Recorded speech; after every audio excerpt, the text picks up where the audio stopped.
नमस्कार। जय Hind. All exam guide गुरु का यूट्यूब चैनल आप सभी देख रहे हैं। दोस्तों, आपको भारत में पिछले 30 साल से बार बार आए एग्जाम में, आपके एग्जाम में भी और सभी एग्जामों में बार बार आए हुए क्वेश्चन लेकर आ गए हैं। जीके जीएस का क्वेश्चन प्रैक्टिस सेट पेपर है।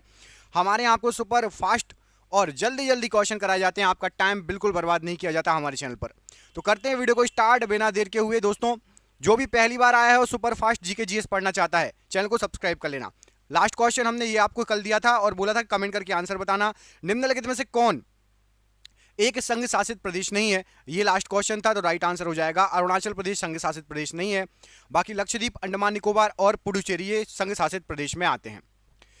किसने ग्रामीण जाटों को एक सैनिक शक्ति के रूप में संगठित किया था? तो ग्रामीण जाटों को सैनिक शक्ति के संगठन के रूप में चूरामन या चूरामणि ने इन्होंने संगठित किया था। ऑप्शन नंबर यहां पर सी, चूरामन या चूरामणि राइट आंसर है।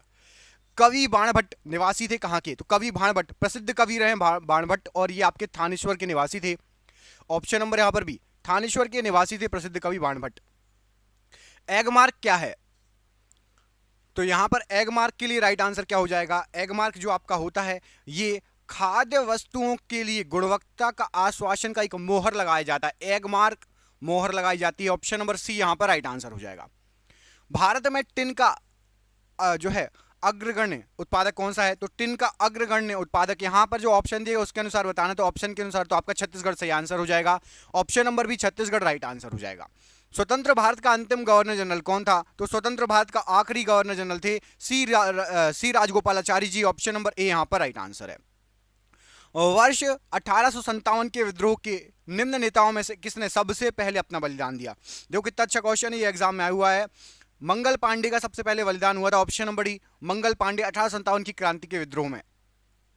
शिवाजी ने मुगलों को किस संधि के द्वारा किलों को हस्तांतरित किया? तो शिवाजी ने जो संधि की थी वो की थी आपकी पुरंदर की संधि। ऑप्शन नंबर सी, पुरंदर की संधि के थ्रू किले दिए गए थे। ऑप्शन नंबर सी यहां पर राइट आंसर हो जाएगा। दोस्तों, आपके लिए हमने ये वाले जो भारत के सभी एग्जामों में आए हुए 10,000 जीके के एमसीक्यू की पीडीएफ तैयार कर ली है। कई लोगों ने आप लोगों में से खरीद ली है और अच्छा रिस्पांस भी आ रहा है। ग्रुप डी का एग्जाम देने जा रहे हैं तो उसमें भी फंस रहा है, बाकी अदर स्टेट लेवल के एग्जाम देने जा रहे हैं उसमें भी फंस रहा है। ये 10,000 जीके की एमसीक्यू हमने भारत के सभी एग्जाम में पिछले 30 साल से जो क्वेश्चन आ रहे हैं ना जीके जीएस, वो में हमने इकट्ठी करी है। ये आपका बीडीओ, एसएससी, सीजीएल, जीडी और स्टेट लेवल के जितने एग्जाम हो रहे हैं, रेलवे ग्रुप डी, सब में काम में आ रहा है। आप जिस एग्जाम की तैयारी कर रहे हो उसमें आए हुए क्वेश्चन है, आगे भी बार बार रिपीट हो रहे हैं। तो जो जो अभी पेपर दे रहा है 300 रुपए की पीडीएफ है, उसमें 10,000 जीके के एमसीक्यू हैं। लेकिन अभी एग्जाम चल रहे हैं सभी स्टेट में और आपका ग्रुप डी का भी चल रहा है, सीजीएल का आने वाला है। एग्जाम चल रहे हैं तो हर एक बच्चे को, हर एक स्टूडेंट को 99 रुपए में ये पीडीएफ दी जा रही है। व्हाट्सएप पर पीडीएफ मिल जाएगी 99 रुपए में। नीचे दिए गए नंबर पर कॉन्टैक्ट कर लेना। फोन पे, गूगल पे, पेटीएम के माध्यम से पेमेंट कर सकते हो और आपको ये नंबर पूरे वीडियो भर शो होते रहेगा। जब भी आप छोड़ के जाओ वीडियो, आप उस नंबर पर कॉन्टैक्ट कर लेना, ठीक है? जिसको पीडीएफ चाहिए 99 रुपए में 10,000 जीके के एमसीक्यू आपके एग्जाम में आए हुए 100% दोबारा ये आपके एग्जाम में आएंगे। निम्नलिखित में से कौन सा कार्बन का एक रूप नहीं है? तो कार्बन का एक रूप यहां पर आपको जो ऑप्शन दिए गए हैं उसमें से आपका हेमेटाइट कार्बन का एक रूप नहीं है। ऑप्शन नंबर बी, हेमेटाइट प्रश्न के लिए बिल्कुल सही आंसर हो जाएगा। वायु की सापेक्ष आर्द्रता का मापन एवं रिकॉर्ड करने वाला उपकरण क्या है? तो वायु की सापेक्ष आर्द्रता का मापन और रिकॉर्ड यहां पर जो ऑप्शन दिए गए हैं, हाइग्रोमीटर करता है। ऑप्शन नंबर यहां पर भी, हाइग्रोमीटर प्रश्न के लिए बिल्कुल सही आंसर हो जाएगा। ऑर्निथोलॉजी में किसका अध्ययन होता है? तो ऑर्निथोलॉजी जो होता है इसमें आपका पक्षी विज्ञान का अध्ययन किया जाता है। पक्षी विज्ञान प्रश्न के लिए बिल्कुल सही आंसर हो जाएगा। निम्नलिखित में से कौन जैव निम्नीकरणीय है? तो यहां पर आपको जो ऑप्शन दिए गए हैं उसमें से जो कागज है ये आपका जैव निम्नीकरणीय कहलाता है। ऑप्शन नंबर एक, कागज, ये जैव निम्नीकरणीय की श्रेणी में आता है। कोशिका में प्रोटीन संश्लेषण कहां होता है? तो कोशिका के अंदर जो प्रोटीन संश्लेषण होता है ये आपका कोशिका भित्ति में होता है। तो ऑप्शन नंबर बी, कोशिका भित्ति में प्रोटीन संश्लेषण होता है। बारबेरा मैक्लिंटोक किस पौधे पर कार्य के लिए प्रसिद्ध है? तो बारबेरा मैक्लिंटोक इन्होंने आपका मक्के के पौधे पर कार्य किया था। ऑप्शन नंबर बी, मक्के का पौधा प्रश्न के लिए बिल्कुल सही आंसर हो जाएगा। पौधे का आर्द्र पतन रोग किसके कारण होता है? तो पौधे का आर्द्र पतन रोग ये आपका Pythium debaryanum, option number A, Pythium debaryanum, इसके कारण आर्द्र पतन रोग होता है पौधे में। वायु प्रदूषकों का विश्वसनीय संकेतक क्या है? तो वायु प्रदूषकों का विश्वसनीय संकेतक होते हैं आपके लाइकेन तथा मोस। ऑप्शन नंबर सी, वायु प्रदूषक की बात हो रही है, एयर पॉल्यूशन की, तो लाइकेन और मॉस राइट आंसर हो जाएगा। चिपको आंदोलन मुख्यतः किसके विरुद्ध था? तो जो चिपको आंदोलन था ये आपका वन की कटाई के विरुद्ध था। ऑप्शन नंबर यहां पर भी वन की कटाई के विरुद्ध था चिपको आंदोलन। निम्नलिखित में से किस कोशिका अंगक से लाइजोसोम बनता है? तो लाइजोसोम जो बनता है ये आपका गोल्जी काय से बनता है। ऑप्शन नंबर यहां पर भी गोल्जी काय से लाइजोसोम बनता है।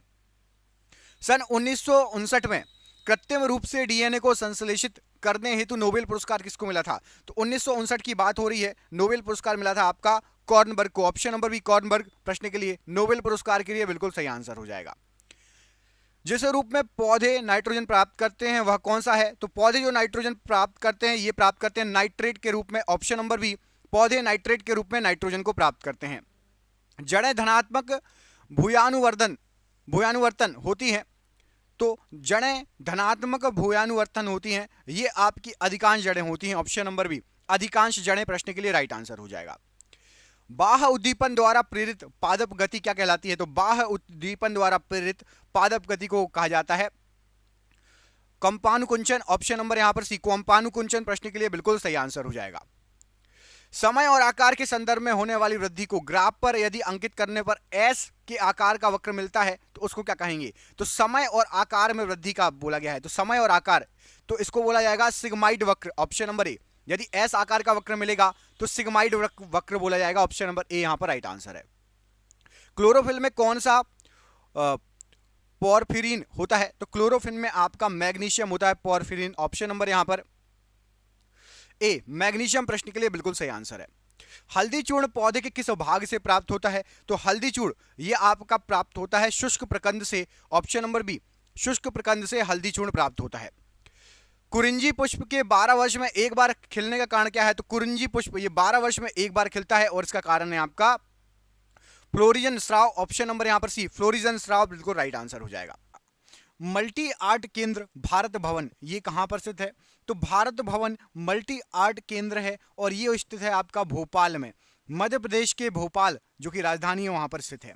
अगला क्वेश्चन देखिए, इसमें पूछा गया है गोलकुंडा का किला ये किस राज्य में पड़ता है? तो आपका जो गोलकुंडा का किला है ना ये आपका आंध्र प्रदेश में पड़ता है। तो option number D Andhra Pradesh प्रश्न के लिए बिल्कुल सही आंसर हो जाएगा। असम में स्थित काजीरंगा राष्ट्रीय उद्यान जो है ये किस जानवर के लिए प्रसिद्ध है? तो असम में स्थित काजीरंगा राष्ट्रीय उद्यान ये गैंडे के लिए प्रसिद्ध है, खासतौर पर आपका एक सींग वाला गैंडा यहां पर ज्यादा फेमस है। ऑप्शन नंबर यहां पर सी गैंडे के लिए राइट आंसर है काजीरंगा राष्ट्रीय उद्यान। हैदराबाद ये किस नदी के किनारे या तट पर बसा हुआ है? तो हैदराबाद जो शहर है ये आपका मूसी नदी के किनारे बसा हुआ है। ऑप्शन नंबर यहां पर डी सही आंसर हो जाएगा, मूसी नदी राइट आंसर हो जाएगा प्रश्न के लिए।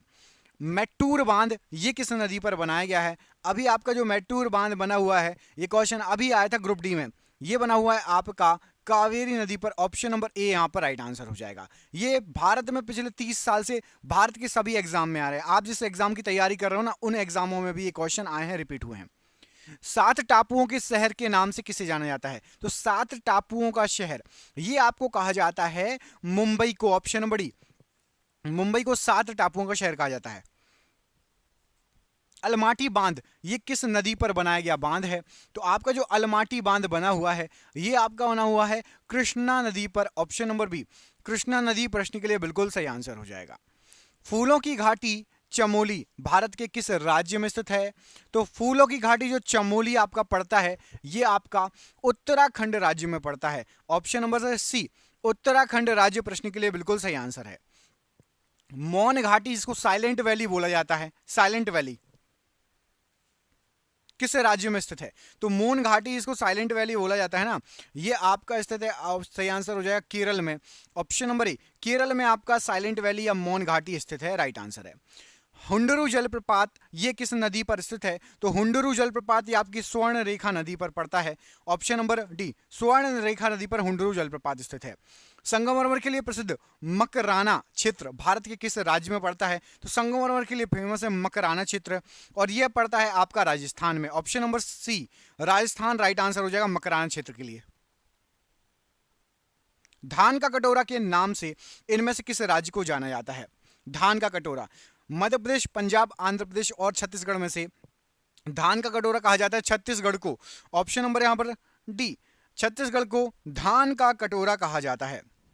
श्रीहरिकोटा भारत के किस राज्य में स्थित है? तो जो श्रीहरिकोटा स्थित है ये भारत के आंध्र प्रदेश राज्य में स्थित है। Option number D most IMP है, ये ग्रुप डी में भी आया है और आपका पिछली बार जो सीजीएल हुआ है उसमें भी आया है। मैं आपको बोल रहा हूं जो क्वेश्चन हम लेकर आए हैं ये आपके भारत के सभी एग्जाम में 30 साल से रिपीट हो रहे हैं और ये तो हम आपके लिए करीब 100 क्वेश्चन लेकर आए हैं ना, लेकिन हमारे पास हमने 10,000 जीके एमसीक्यू निकाल के रखे हैं जो पिछले भारत के सभी एग्जाम में आ रहे हैं। आप जो एग्जाम दे रहे हो उसमें भी आ चुके हैं और आने की संभावना है। आप जो एग्जाम दे रहे हो आपके पेपर में भी ये क्वेश्चन आ सकते हैं। जीके जीएस के क्वेश्चन है, 10,000 क्वेश्चन है। इसकी पीडीएफ आपके लिए तैयार कर दी गई है, पीडीएफ आपको व्हाट्सएप पर मिल जाएगी। आप में से चूंकि अभी एग्जाम चल रहा है, ये पीडीएफ 10,000 जीके की जो पीडीएफ है ना ये 300 रुपए की है, लेकिन अभी एग्जाम चल रहे हैं तो इसके लिए सबको 99 रुपए मिलेगी। हर स्टूडेंट को 99 रुपए में पीडीएफ मिल जाएगी। आप में से जिसको 10,000 जीके की पीडीएफ चाहिए व्हाट्सएप पर आपको मिल जाएगी। फोन पे, गूगल पे, पेटीएम के माध्यम से पेमेंट कर सकते हो। नीचे दिए गए नंबर पर कॉल कर लेना या व्हाट्सएप कर लेना। जो नीचे दिया गया नंबर है उसको सेव कर लो, कॉल कर लेना या व्हाट्सएप कर लेना और पीडीएफ ले लेना। आपके एग्जाम में ये क्वेश्चन आ सकते हैं, पूरे चांसेस हैं आने के आपके पेपर में जो क्वेश्चन ये पीडीएफ में आपको मिलेंगे। हम्पी का खंडहर किस राज्य में पड़ता है? तो हम्पी का जो खंडहर है ये आपका कर्नाटका राज्य में पड़ता है। तो ऑप्शन नंबर यहां पर भी कर्नाटका राज्य प्रश्न के लिए बिल्कुल सही आंसर हो जाएगा। महात्मा गांधी गरसोप्पा जलप्रपात किस नदी पर स्थित है? तो महात्मा गांधी जलप्रपात जिसका पुराना नाम था गरसोप्पा जलप्रपात, ये पड़ता है आपका शरावती नदी पर। ऑप्शन नंबर यहां पर ए शरावती नदी प्रश्न के लिए बिल्कुल सही आंसर हो जाएगा। बक्सा या बुक्सा बाघ परियोजना किस राज्य में है? तो ये आपकी पड़ती है पश्चिम बंगाल में। ऑप्शन नंबर बी बक्सा परियोजना या बुक्सा परियोजना भी कहीं लिखा जाता है, बाघ परियोजना ये पश्चिम बंगाल में। Option number B. कौन सी जोड़ी सुमिलित नहीं है? गलत है। तो यहां पर आपके जो ऑप्शन दिए गए हैं उसमें से आपका गलत जो है वो है उत्तर कोरिया सियोल, बाकी चिली आपकी मैंटियागो, अर्जेंटीना ब्यूनस आयरस और आपका इथोपिया इसका अदिस अबाबा, ये तीनों से मिलित है। सियोल ये दक्षिण कोरिया नहीं, उत्तर कोरिया नहीं, दक्षिण कोरिया से संबंधित है। ऑप्शन नंबर सी गलत है यहां पर। पृथ्वी तल की आयु लगभग कितनी पुरानी मानी जाती है? तो पृथ्वी की आयु लगभग 4.6 मिलियन वर्ष पुरानी मानी जाती है, 4.6 मिलियन वर्ष पुरानी मानी जाती है। बेगई क्या है? तो जो बेगई है ये आपका पश्चिम एशिया की एक जनजाति है। ऑप्शन नंबर ए पश्चिमी एशिया की जनजाति है बेगई। भारत में कितने राज्य तट रेखा से लगे हुए हैं? तो भारत के 10 राज्य तट रेखा से लगे हुए हैं। ऑप्शन नंबर डी 10 राज्य तट रेखा से लगे हुए हैं। राजीव गांधी राष्ट्रीय युवा विकास संस्थान कहां पर है? तो राजीव गांधी राष्ट्रीय युवा विकास संस्थान ये आपका पड़ता है तमिलनाडु में। ऑप्शन नंबर ए तमिलनाडु प्रश्न के लिए बिल्कुल सही आंसर है। नंदा देवी चोटी किस भाग में स्थित है? तो नंदा देवी चोटी आपका कुमाऊं भाग में स्थित है। ऑप्शन नंबर डी कुमाऊं भाग राइट आंसर है। दोस्तों जिसको पीडीएफ चाहिए नीचे दिए गए नंबर पर कॉल कर लेना। अभी एग्जाम चल रहे हैं तो 99 रुपए में सभी को मिल जाएगी, नहीं तो उसकी प्राइस 300 रुपए है। कुछ दिनों बाद फिर उसकी प्राइस 300 रुपए वापस हो जाएगी। जिसको भी चाहिए अभी आके कॉल करके 10,000 जीके के एमसीक्यू की पीडीएफ ले सकता है। व्हाट्सएप भी कर सकते हो इसी नंबर पर। अंडमान और निकोबार द्वीप समूह का सर्वोच्च शिखर पल्याण शिखर सैंडल पीक जिसको बोला जाता है कहां पर स्थित है? तो जो सैंडल पीक है ये अंडमान निकोबार का सबसे ऊंचा शिखर है और ये उत्तरी अंडमान में स्थित है। ऑप्शन नंबर डी उत्तरी अंडमान राइट आंसर है। कौन सी पर्वत श्रेणी केवल एक ही राज्य में फैली हुई है? तो केवल एक ही राज्य में आपकी अजंता फैली हुई है। ऑप्शन नंबर सी अजंता ये केवल एक ही राज्य में फैली हुई है। हिमालय का विस्तार अराकान योमा ये कहां पर स्थित है? तो अराकान योमा ये हिमालय का ही विस्तार है और ये म्यांमार में स्थित है। Option number C Myanmar right answer हो जाएगा। नर्मदा एवं ताप्ती नदियों के मध्य इनमें से क्या स्थित है? तो नर्मदा और ताप्ती नदी जो है सतपुड़ा श्रृंखला, एक तरफ सतपुड़ा की नर्मदा है और दूसरी तरफ ताप्ती बहती है। ऑप्शन नंबर सी सतपुड़ा श्रेणी स्थित है। निम्नलिखित वृक्षों में से कौन सा वृक्ष पर्यावरणीय संकट माना जाता है? तो पर्यावरण के लिए संकट यूकेलिप्टस वृक्ष माना जाता है। ऑप्शन नंबर डी यूकेलिप्टस वृक्ष ये पर्यावरणीय संकट माना जाता है। कौन सी जनजाति दिवाली को शोक का त्योहार मानती है? तो यहां पर आपको जो ऑप्शन दिए गए हैं उसमें से थारू जनजाति ये दिवाली को शोक का त्योहार मानती है। ऑप्शन नंबर यहां पर ए थारू जनजाति राइट आंसर है। दक्षिण अमेरिका का चौड़ा वृक्ष रहित घास का मैदान क्या कहलाता है? तो दक्षिण अमेरिका में चौड़ा घास रहित वृक्ष का मैदान है जो कि आपका पंपास मैदान कहलाता है। ऑप्शन नंबर बी, पंपास मैदान राइट आंसर है। भारतीय दलहन अनुसंधान संस्थान ये कहां पर स्थित है? तो भारतीय दलहन अनुसंधान संस्थान ये कानपुर में स्थित है। Option number B, Kanpur right answer हो जाएगा। अस्त्र मिसाइल की मारक क्षमता कैसी है? तो अस्त्र जो मिसाइल है ये हवा से हवा में इसकी मारक क्षमता है। ऑप्शन नंबर सी, हवा से हवा में मारक क्षमता है अस्त्र मिसाइल की। भारत छोड़ो आंदोलन के समय कांग्रेस रेडियो का संचालन किसने किया? तो भारत छोड़ो आंदोलन के समय कांग्रेस रेडियो का संचालन उषा मेहता जी ने किया। Option number B, Usha Mehta right answer हो जाएगा। 10 डिग्री चैनल 10 डिग्री चैनल किस किस को पृथक करता है? तो जो 10 डिग्री चैनल है ये अंडमान को निकोबार से पृथक करता है। ऑप्शन नंबर ए, अंडमान को निकोबार से पृथक करता है 10 डिग्री चैनल। निम्न में से किस राज्य की सीमा बांग्लादेश से नहीं लगती? तो बांग्लादेश से यहां पर आपको जो ऑप्शन दिए गए उसमें से मणिपुर की सीमा नहीं लगती। ऑप्शन नंबर बी, मणिपुर की सीमा बांग्लादेश से नहीं लगती। किसने भगत सिंह के साथ मध्य विधानसभा में बम फेंका था? तो भगत सिंह के साथ आपका बीके दत्त ने जो है बटुकेश्वर दत्त ने बम फेंका था। ऑप्शन नंबर बी यहां पर राइट आंसर है। 1913 के प्रसिद्ध गदर पार्टी की स्थापना अमेरिका में किसने की थी? तो प्रसिद्ध गदर पार्टी की स्थापना अमेरिका में लाला हरदयाल ने की थी। यहां पर आपका ऑप्शन नंबर ए, लाला हरदयाल राइट आंसर है प्रश्न के लिए। देश का पहला केरोसिन मुक्त शहर, राज्य या केंद्र शासित प्रदेश कौन है? तो देश का पहला केरोसिन मुक्त जो राज्य केंद्र शासित प्रदेश बन गया है वो है आपका Delhi. Option number D, Delhi right answer हो जाएगा। देश का पहला केरोसिन मुक्त शहर बन चुका है। हंसदेव किसकी सहायक नदी है? तो जो हंसदेव है ये महानदी की सहायक नदी है। ऑप्शन नंबर यहां पर डी, महानदी की सहायक नदी का नाम है आपका हंसदेव। अगला क्वेश्चन देखिए, उत्तर प्रदेश का फिरोजाबाद जिला किस प्रकार के उद्योगों के लिए प्रसिद्ध है? तो फिरोजाबाद जिला जो है आपका ये शीशा उद्योग के लिए बहुत ज्यादा फेमस है। यहां पर ऑप्शन नंबर बी, शीशा उद्योग के लिए जो उत्तर प्रदेश का फिरोजाबाद जिला है बहुत अधिक फेमस है। दलहस्ती पावर प्लांट या दुलहस्ती पावर प्लांट स्टेशन निम्नलिखित में से किस नदी पर यह बना हुआ है, आधारित है? तो राइट आंसर हो जाएगा चेनाब नदी पर आधारित है। ऑप्शन नंबर यहां पर बी, चेनाब नदी प्रश्न के लिए बिल्कुल सही आंसर हो जाएगा। दाम्फा वन्यजीव अभ्यारण्य ये कहां पर अवस्थित है? तो दाम्फा वन्यजीव अभ्यारण्य ये आपका मिजोरम में अवस्थित है। ऑप्शन नंबर ए, मिजोरम प्रश्न के लिए बिल्कुल सही आंसर है। 4 वेदों में से किस एक में जादुई माया और वशीकरण का वर्णन है?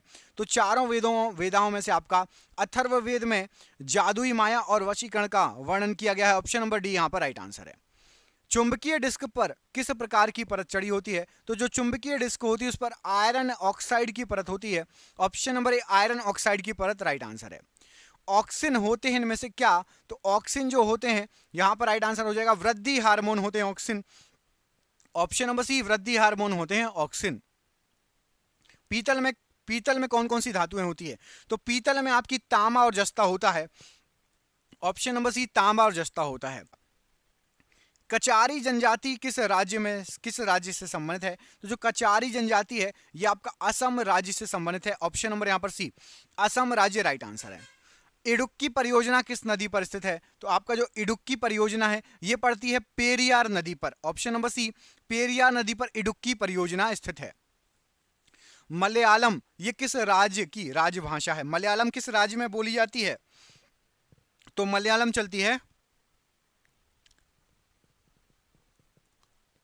केरल राज्य। ऑप्शन नंबर बी, केरल में मलयालम चलती है। अच्छा, आप कमेंट करके बताना कि तेलुगु भाषा ये किस राज्य में चलती है? बताइए, तेलुगु किस में चलती है? कमेंट करके बताओ। आंध्र प्रदेश या आपका कर्नाटका? तेलुगु कहां पर बोली जाती है, आंध्र प्रदेश में या कर्नाटका में? कमेंट बॉक्स में कमेंट करके बताओ जरा। केसर का उत्पादन करने में प्रथम स्थान किसका है? तो केसर के उत्पादन में सबसे पहला स्थान है आपका जम्मू कश्मीर का। ऑप्शन नंबर यहां पर सी, जम्मू कश्मीर केसर के उत्पादन में प्रथम स्थान पर है। समुद्री उत्पादों का सबसे बड़ा उत्पादक राज्य कौन सा है? तो समुद्री उत्पादों का सबसे बड़ा उत्पादक राज्य जो है केरल। ऑप्शन नंबर यहां पर सी, केरल ये समुद्री उत्पादों का सबसे बड़ा उत्पादक राज्यों में इसका काउंट होता है। Option number C right answer है। भारतीय वन अनुसंधान केंद्र कहां पर स्थित है? तो भारतीय वन अनुसंधान केंद्र जो स्थित है यह आपका देहरादून। ऑप्शन नंबर ए, देहरादून प्रश्न के लिए बिल्कुल सही आंसर हो जाएगा। जिम कॉर्बेट नेशनल पार्क ये किस राज्य में है? तो जिम कॉर्बेट नेशनल पार्क आपका पड़ता है उत्तराखंड में। ऑप्शन नंबर यहां पर भी उत्तराखंड प्रश्न के लिए राइट आंसर है। आप कमेंट करके बताओगे कि वन विहार राष्ट्रीय उद्यान, वन विहार नेशनल पार्क ये किस राज्य में है? मैं आपको दो ऑप्शन दे रहा हूं, उत्तर प्रदेश या मध्य प्रदेश। वन विहार राष्ट्रीय उद्यान ये किस राज्य में, उत्तर प्रदेश में या मध्य प्रदेश में? कमेंट करके बताइए। प्याज में खाद्य भाग क्या होता है? तो प्याज का खाद्य भाग होता है आपका तना। ऑप्शन नंबर सी, तना जो है ये प्याज का खाद्य भाग है। तेल प्रदूषण के नियंत्रण में प्रयुक्त होने वाला सुपर बग क्या है? तो तेल प्रदूषण के नियंत्रण में प्रयुक्त होने वाला सुपर बग जो होता है ये आपका होता है जीवाणु विकृति। ऑप्शन नंबर ए, जीवाणु विकृति राइट आंसर हो जाएगा। दही जमाने में निम्नलिखित में से किस सूक्ष्म जीव का प्रयोग किया जाता है? तो दही जमाने में आपका लैक्टोबैसिलस का प्रयोग किया जाता है। Option number B, lactobacillus right answer है। एक सर्पिल जीवाणु को क्या कहा जाता है? तो एक सर्पिल जीवाणु इसको आपका स्पाइरलम कहा जाता है। ऑप्शन नंबर डी, स्पाइरलम एक सर्पिल जीवाणु कहलाता है। जीवाणुओं को पौधे माना गया है, ऐसा क्यों? तो जीवाणुओं को पौधा माना गया है क्योंकि इसमें कठोर कोशिका भित्ति होती है। ऑप्शन नंबर बी, कठोर कोशिका भित्ति होती है जीवाणुओं में। ऑप्शन नंबर बी यहां पर राइट आंसर है। हाइड्रोफाइट्स इनमें से क्या होते हैं? तो हाइड्रोफाइट्स ये आपके जलीय पौधे कहलाते हैं। ऑप्शन नंबर बी, जलीय पौधों को हाइड्रोफाइट्स कहा जाता है। एक नाभिकीय रिएक्टर में भारी जल का क्या काम होता है? तो एक नाभिकीय रिएक्टर में जो भारी जल होता है उसका काम होता है न्यूट्रॉन की गति को कम करना। ऑप्शन नंबर ए, न्यूट्रॉन की गति को कम करना ये आपका भारी जो एक नाभिकीय रिएक्टर में भारी जल का कार्य होता है। तत्वों के भौतिक और रासायनिक गुण उनकी परमाणु संख्या के आवर्त फलन होते हैं। यह नियम किसने प्रतिपादित किया था? तो तत्वों के भौतिक और रासायनिक गुण उनके परमाणु संख्या के आवर्त फलन होते हैं और यह नियम आपका मोसले ने दिया था। ऑप्शन नंबर ए, मोसले प्रश्न के लिए बिल्कुल सही आंसर हो जाएगा। निश्चित ताप पर किसी गैस के दिए गए हुए द्रव्यमान का दाब उसके आयतन के प्रतिलोमानुपाती होता है। ये जो नियम है ये किसका नियम है? तो ये जो नियम दिया गया है ये आपका बॉयल का नियम है। ऑप्शन नंबर बी, बॉयल का नियम है दिया गया नियम।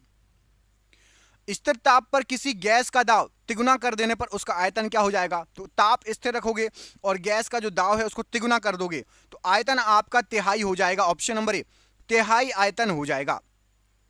बर्नौली सिद्धांत किस पर आधारित है? तो बर्नौली सिद्धांत जो है ये आपका ऊर्जा संरक्षण पर आधारित होता है। ऑप्शन नंबर बी, बर्नौली सिद्धांत ऊर्जा संरक्षण पर आधारित होता है। ऑक्सीकरण वह अभिक्रिया है जिसमें तत्व की संयोजकता, तो ऑक्सीकरण वह अभिक्रिया है जिसमें जो तत्व होता है उसकी संयोजकता बढ़ जाती है। ऑप्शन नंबर बी, तत्व की संयोजकता बढ़ जाती है। सर्वाधिक संख्या में समस्थानिक किसके होते हैं? तो सबसे अधिक संख्या में समस्थानिक जो होते हैं यहां पर आपको जो ऑप्शन दिए गए हैं उसके अनुसार पोलोनियम के सर्वाधिक समस्थानिक हैं। ऑप्शन नंबर सी, पोलोनियम के सर्वाधिक समस्थानिक हैं। हाइड्रोजन के रेडियो सक्रिय समस्थानिक को क्या कहा जाता है? तो हाइड्रोजन का जो रेडियो सक्रिय समस्थानिक होता है यहां पर आपको जो ऑप्शन दिए गए हैं क्या हो जाएगा राइट आंसर इसमें से? तो इसमें से आपका राइट आंसर है इसके लिए option number D, tritium. Option number D, tritium प्रश्न के लिए बिल्कुल सही आंसर हो जाएगा। दोस्तों आप में से जिसको भी पीडीएफ चाहिए ना, आपके एग्जाम में 100% चांसेस हैं वो क्वेश्चन आने के, क्योंकि 10,000 क्वेश्चन है। 10,000 क्वेश्चन रट डाला मतलब लाइव झिंगा लाला। 10,000 बहुत होते हैं जीके जीएस के क्वेश्चन, उनको जरूर परचेस कर लेना। 99 रुपये में अभी सबको मिल जाएगी, नहीं तो इसका प्राइस 300 था, फिर से 300 होने वाला है जैसे एग्जाम आपके खत्म हो जाएंगे। किसी तत्व के समस्थानिकों के बीच अंतर किनकी भिन्न संख्या की उपस्थिति का कारण आता है?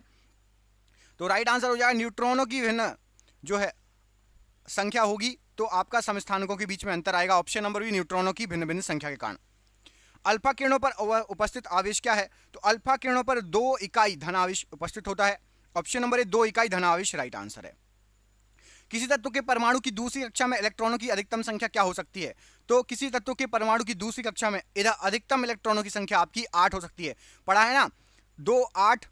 फॉर्मूला क्या होता है? फॉर्मूला होता है 2n²। n मतलब जो आपका पहली कक्षा में कितना हो जाएगा तो 2, दूसरी कक्षा में 2 की n की जगह 2 रखोगे 2 दूनी 4 इंटू 2 8 हो जाएगा। तीसरी कक्षा में आप n की वैल्यू 3 रखोगे तो 3 तिर का 9, माफ कीजिएगा 3 तिर का 9 और 2, हाँ तो 3 तिर का 9 दूनी 18 इंटू 2 है ना, 2n² है। अगला क्वेश्चन देखो, परमाणु अभाज्य है यह निम्नलिखित में से किसने प्रस्तावित किया? तो परमाणु अभाज्य है ये डाल्टन के द्वारा प्रस्तावित किया गया। ऑप्शन नंबर ए, डाल्टन प्रश्न के लिए राइट आंसर हो जाएगा। निम्नलिखित में से कौन एक आवेश रहित कण है? तो यहां पर आपको जो ऑप्शन दिए गए उसमें से न्यूट्रॉन एक आवेश रहित कण है। ऑप्शन नंबर ए न्यूट्रॉन राइट आंसर है। केशिका नली में जल का तल कैसा होता है? तो केशिका नली में जल का तल ये अवतल होगा। ऑप्शन नंबर बी अवतल प्रश्न के लिए बिल्कुल सही आंसर हो जाएगा।